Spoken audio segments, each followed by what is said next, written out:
তোমাদেরকে এমন এক জায়গায় রেখে গেছি, এই মসজিদ, এই হারাম, এই মসজিদে হারাম কাবা ঘরের কাছে আমি তোমাদেরকে রেখে গেলাম।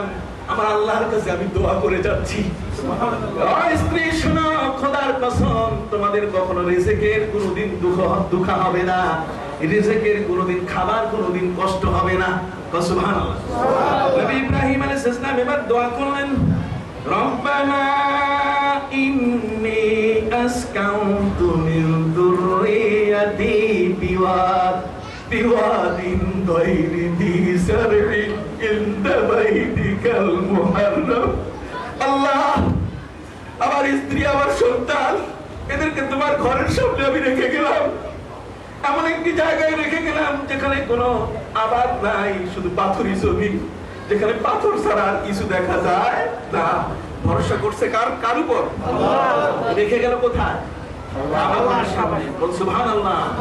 আল্লাহর ঘর এত বড়, আল্লাহর প্রিয়, এর খেদমত যারা করবে, এর সাথে যারা নিজের জীবনের সম্পর্ক রাখবে, একটা হাদিসের মধ্যে এসেছে, ওয়ারাজুলুন কলবুহু মুআল্লাকুম বিল মাসাজিদ, যদি কোনো ব্যক্তির অন্তর মসজিদের সাথে লাগা থাকে, তাহলে কিয়ামতের ময়দানে আল্লাহ পাক রব্বুল আলামিন তাদেরকে তার আরশের ছায়ার নিচে জায়গা দেবে। সুবহানাল্লাহ, সুবহানাল্লাহ। কি ভাই, আরশের ছায়ার নিচে জায়গা চান না? একটা হাত উঠান দেখি কারা কারা। সবাই তো বাদ করছেন, কেউ খবরদার কেউ বাদ করেন না।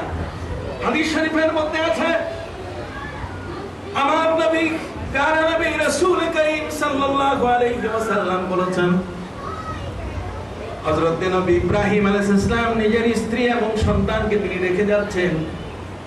ঘরের বরকত এত বড়, ঘরের কাজ, ঘরের নাম যদি বলা যায় মসজিদ, মসজিদে হারাম, বাইতুল্লাহ, আল্লাহর ঘরের এটার দাম এত বেশি। এর সাথে যদি কারো সম্পর্ক হয়, তাহলে সেই সম্পর্কটা হয়ে যাবে কার সাথে? আল্লাহর সাথে। জোরে বলেন, কার সাথে? আল্লাহর সাথে। এই জন্য যে কোনো মান্যত, যে কোনো কথা, যে কোনো বিষয় আল্লাহর ঘরের সাথে যোগ করে দিয়েছিলেন।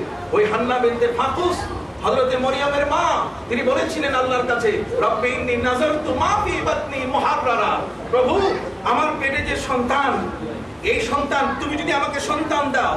হান্না বিনতে ফাকুস তিনি যখন ইমরানের স্ত্রী, ইমাম সাহেবের স্ত্রী হান্না বিনতে ফাকুস, যখন তিনি একখান থেকে যখন তিনি নিজের ঘরে ফিরছিলেন, দুপুর বেলায় বিশ্রামের জন্য তিনি গাছের ছায়ার নিচে বিশ্রামে পড়ে গেলেন। বিশ্রাম নিতে নিয়ে এক পর্যায়ে ঘুম এসে গেল। ঘুম থেকে জেগে উঠে তিনি দেখলেন হান্না বিনতে ফাকুস, তিনি হযরতে মরিয়মের মা, কথা বুঝতে পারছেন? তিনি দেখলেন যে গাছের ডালের মধ্যে একটা পাখি তার ছানাকে আধার খাওয়াচ্ছে। মা যদি গর্ভে সন্তান নিতে না পারেন, তাহলে মায়ের মাতৃত্বের কৃতিত্ব প্রকাশ পায় না, মা পাগলেরই হয়ে যান। জগতের মধ্যে যে আল্লাহর পক্ষ থেকে একটা মারাত্মক ধরনের একটা উপহার, সন্তান পুতুল বাজার থেকে কিনে এনে, এটা দিয়ে কোনোদিন সেই সব মিটে না। ওই কুত্তা নিজের বিছানায় শোয়াইয়া কোনোদিন সন্তানের যে আদর সেটা করা যায় না, যায় কি বলুন? কোনোদিন কুত্তা নিজের বিছানায় শোয়াইয়া তাকে সন্তানের আদর দেওয়াও যায় না, সন্তানের আদর নেওয়াও যায় না। ওই কুত্তা জীবনে মা বলে ডাকবে না, বাবা বলে ডাকবে না। এই জন্য আমি আমার ভাইদের খেদমতে আরজ করতে চাই, আল্লাহ পাক রব্বুল আলামিন তিনি একটি দোয়া পেয়ে গেলেন। হান্না বিনতে ফাকুস তিনি বললেন, মাবুদ সবাই বলে আমি বন্ধা, আমার গর্ভে কোনো সন্তান আসবে না, অথচ প্রভু আমি দেখলাম তুমি তো একটা পাখিকে পর্যন্ত খুশি করেছো, ওই পাখিটাকে তার ছানা দিয়েছো, পাখিটা তার ছানাকে সেই খাবার খাওয়ায়। প্রভু তুমি যদি আমাকে একটি সন্তান দাও, ওই সন্তানকে আমি ব্যারিস্টার, ওটাকে আমি মিনিস্টার কিছুই বানাবো না, আমি এটা তোমার বাইতুল মুকাদ্দাস, তোমার মসজিদের খাদেম বানাই দেব, তোমার মসজিদের খাদেম বানাই দেব, তুমি যদি আমার পেটে একটা সন্তান দাও। বাস মসজিদের কথা বলছে, সাথে সাথে কবুল হয়ে গেছে। সুবহানাল্লাহ। মসজিদের কথা বললে দোয়া কি হয়ে যায়? কবুল হয়ে যায়। আমরা আজকে এরকম একটা দোয়া করতে চাই কিনা? জোরে বলেন, আমরা চাই কিনা? এরকম একটা দোয়া আমরা করতে চাই। কোরআন একটা ডকুমেন্ট, কোরআন আমাদেরকে ডকুমেন্ট দিয়েছে, প্রাইমারি ডকুমেন্ট কোরআন থেকে, এটা সেকেন্ডারি না, এটা ধার করার কথা নয়, এটা আল্লাহ পাক রব্বুল আলামিন ডাইরেক্ট আমাদেরকে বলে দিয়েছেন।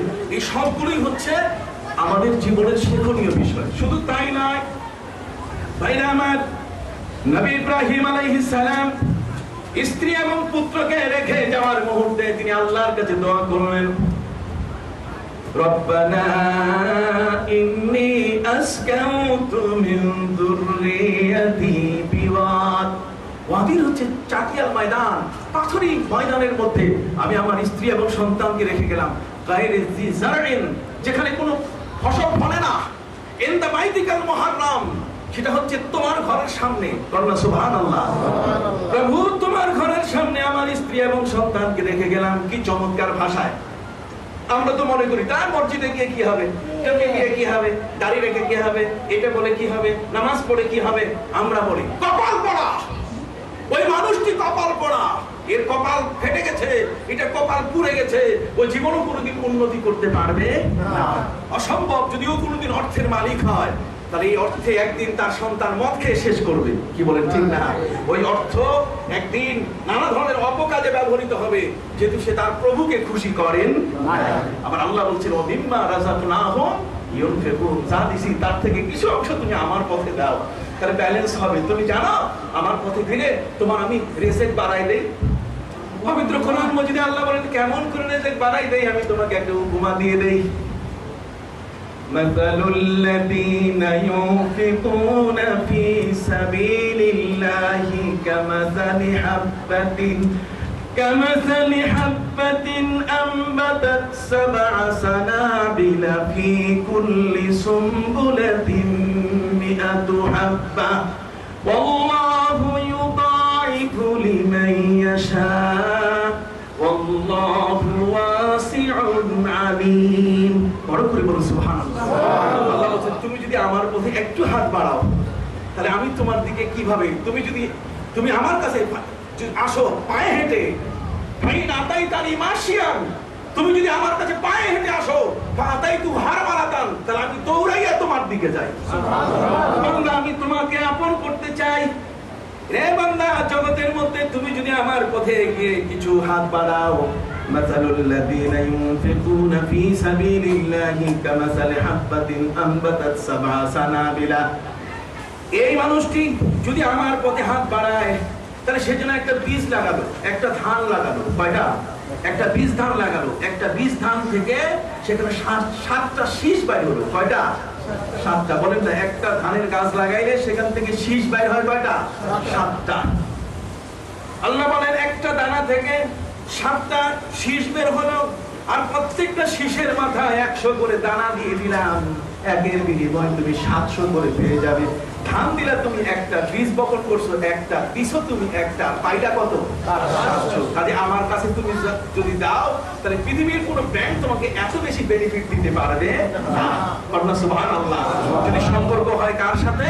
আল্লাহর সাথে। আবার বলুন কার সাথে? আল্লাহর সাথে। সম্মানিত সুধী, নবী ইব্রাহিম আলাইহিস সালামের দোয়াটা আপনাদের জানা দরকার। তিনি বললেন রব্বানা ইন্নী আসকাউতু মিন যুররিয়াতি বিওয়াদিন গায়রি যী যারইন ইনদা বাইতিকাল মুহাররাম রব্বানা লিয়ুকিমুস সালাতা ফাজআল আফইদাতাম মিনান নাসি তাহবি ইলাইহিম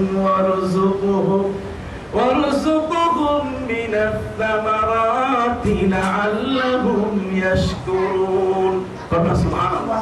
নবী ইব্রাহিম আলাইহিস সালাম বলেন, মাবুদ, এই ঘরে এসে যারা ইবাদত করবে, আমার স্ত্রী আমার সন্তানকে রেখে গেলাম, এরা তোমার ঘরটা মুছবে আর তাদের পেটের দায়িত্ব তুমি নিয়ে নাও।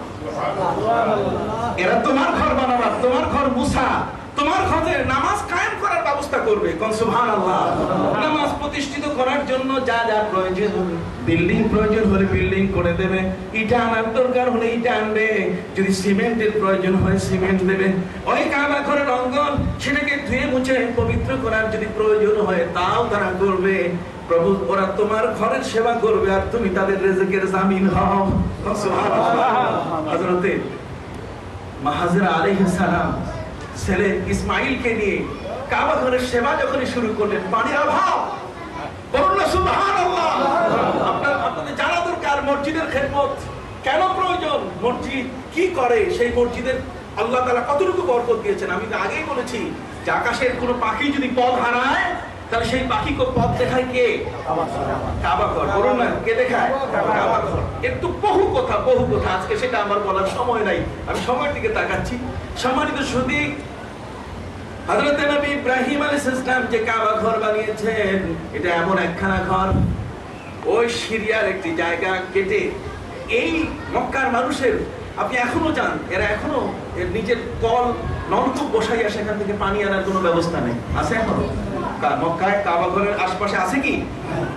এরা পানি নিয়ে আসে জেদ্দা থেকে, রিফাইনারি স্টেশনগুলো থেকে এরা পানি নিয়ে আসে। কতগুলো আছে পানি, মাউলিশ শুরব, এটা পানীয়, সালিহুল লিশুরব, এমন পানি যেটা পান করা যাবে, আবার সব পানি পান করা যায় না। দেখা যায় ওই সকল পানি আনলে ওটাতে ডাল সিদ্ধ হয় না, ডাল সিদ্ধ হতে গেলে আবার মিঠা পানি প্রয়োজন, আবার মিঠা পানিরও ব্যবস্থা। ওখানে পুরা এই জীবন ব্যবস্থাটা চলতেছে সম্পূর্ণ আল্লাহর কুদরতি কায়দায়। সারা পৃথিবীর থেকে সব রেজেক দৌড়াচ্ছে কাবা ঘরের কাছে, কারণ না সুবহানাল্লাহ, ওখানে আল্লাহর ঘর আছে। আল্লাহ এত বড় বরকতপূর্ণ করে দিয়েছেন সেই ঘরটাকে, শুধু সাধারণ নয়, বরং ওই ঘরটার চতুর্দিকে ওই সিরিয়ার জমিনটাকে আল্লাহ পাক